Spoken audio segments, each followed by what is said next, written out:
as it turned out, was wildly optimistic. Buchanan is saying that they have 4.5 million to cover liabilities of 3.9 million. Well, maybe not exactly. He was a Democrat, right? Careful. It's Bush's fault. Yeah, Bush's fault. Bush did it. Bush cannon.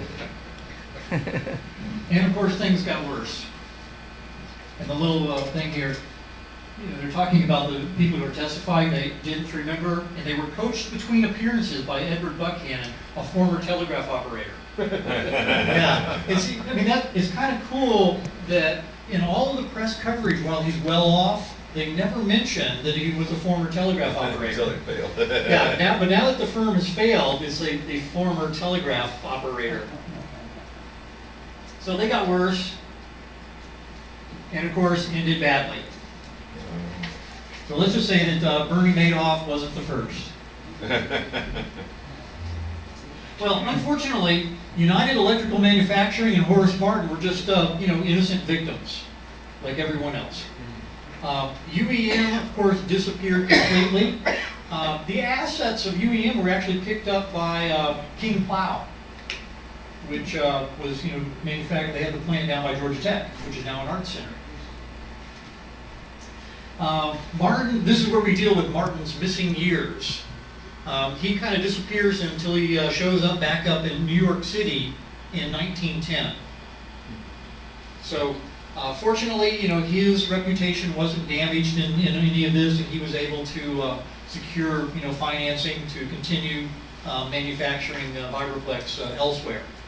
And at this point, Norcross disappears from the Vibroplex scene. Excuse me. Yes. You never said how Martin and Buchanan got together in the first place. Well, that's true. In truth, we don't really know. The record begins in New York City. I'm glad you asked that because I did omit it. The record begins with their association in New York City because Buchanan started United Electrical Manufacturing while he was in New York in 1904. We know that. We know that Martin filed his first patents in 1904. And so at that point they were obviously collaborating. But the fact that they were both Western Union Atlanta telegraphers in the early 1890s, probably dates that association much earlier. But yes, thank you for keeping me honest. And as for Buck, after all the court cases were done, incidentally, nobody went to jail because what they were doing back then wasn't illegal. It was foolish. It involved things like boxes of money changing places in the night and so forth, and buying securities with borrowed money secured by other securities bought with borrowed money. Yeah, very, very But then it wasn't illegal. So at the end of all that, Nothing changes. Buck was left with a mine of some sort in Arizona. And he tried to make a go of it. He left New York City, went to Arizona, and didn't work out there. On a train from Arizona to Chicago, early in 1910, he had a stroke. His wife, and he was married at that point, in Chicago borrowed money to get some treatment for him. And after a few months, he came back to Atlanta. No record there if his wife was still with him or not.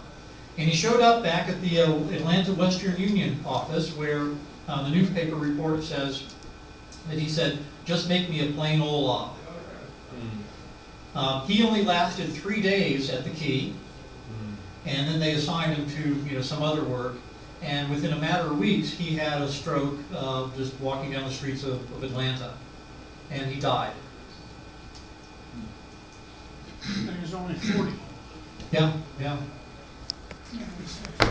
And he was completely broke. He had less than $100 to his name. Now this is his tombstone, which is in the cemetery right on the other side of Beaufort Highway. At some point it's fallen over. And if you read carefully, it was placed by the Norcross Methodist Sunday School. So they paid for his funeral and for his headstone.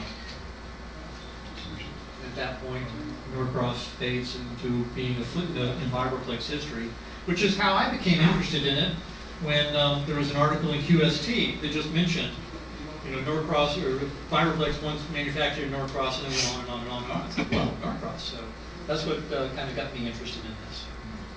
And that is all for me. And we now have Greg Hammett. I'll ask. Okay.